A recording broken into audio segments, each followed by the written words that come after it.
long-term health of the American economy, and in a sense, for the long-term health of the American population.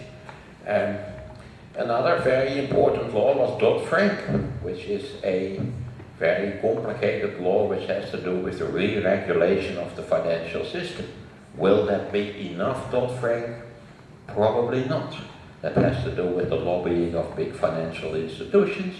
But anyway, it is a very important law. Act, I should say, in the United States. It's a very important act. So actually, if you look at what Obama accomplished in a practical way as president, then of course you will see that in his first 2 years he was maybe the most successful president when it comes to new institutional changes since, well, maybe since Richard Nixon actually. Yeah, that's a strange fact, but Richard Nixon was a very conservative president when it comes to rhetoric, but quite a progressive president when it came to institutional change. But that's an interesting subject for another lecture. If Richard Nixon came from heaven, if he is in heaven, who thinks that Richard Nixon is in heaven? Who think Richard Nixon is in hell? Who think Richard Nixon is just dead?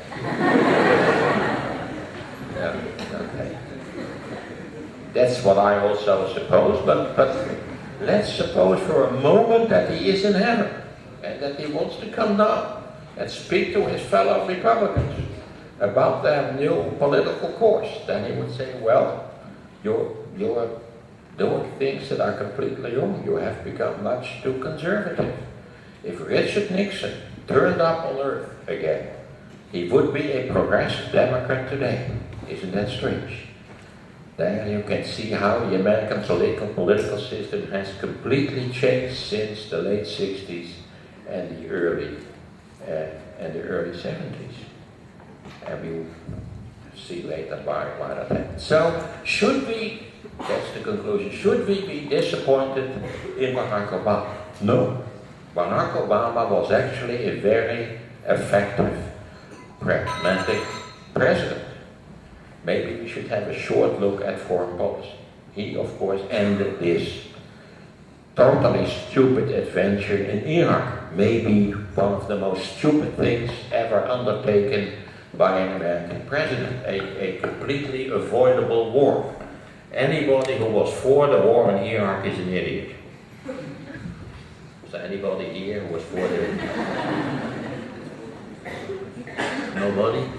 Oh, you were for the war in Iraq? Okay. Do you repent?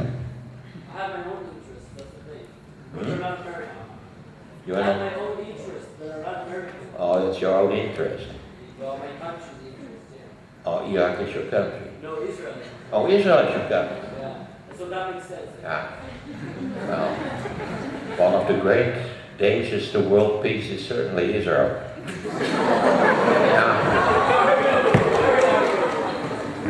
I'm sorry to say so, but it asks for another lecture, but that's my serious opinion, yes. Yeah. I think Mr. Netanyahu is another complete idiot. He actually grew up in the United States. Yeah? Don't grow up in the United States. You can go there later on when you have become a normal person, but don't start out in the United States.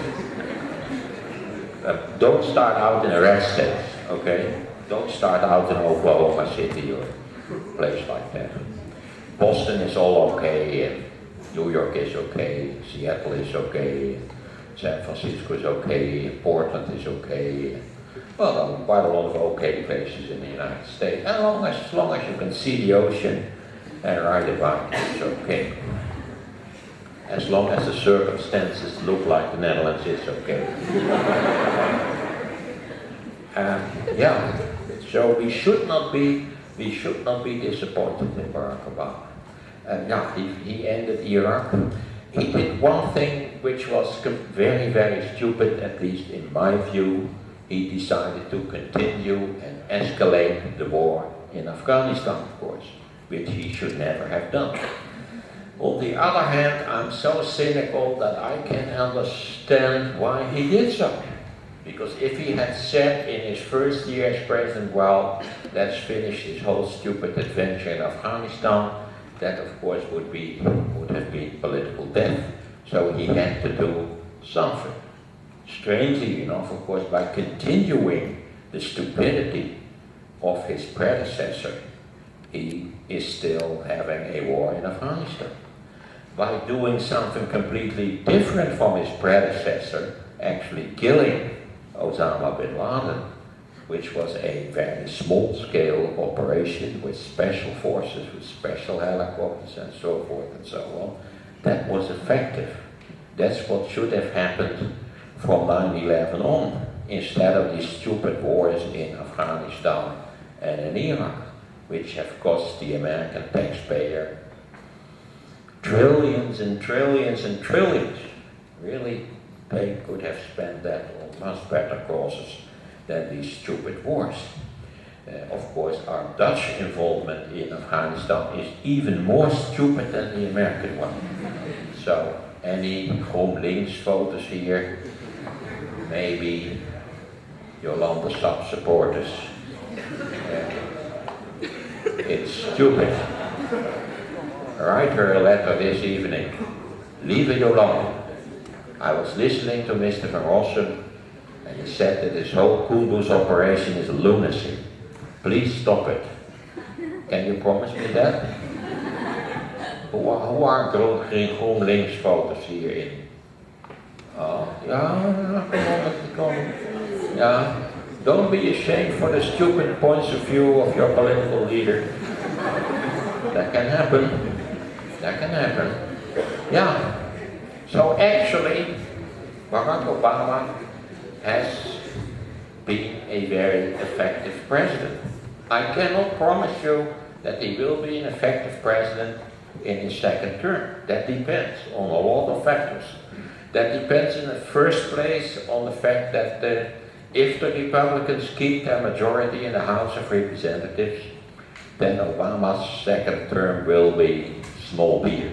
Nothing nice thing, of course, black president, intelligent black president, and so forth and so on, but nothing much is going to happen when the Republicans keep the majority. So they should lose their majority, and they should not get a majority in the Senate. That is still a political possibility.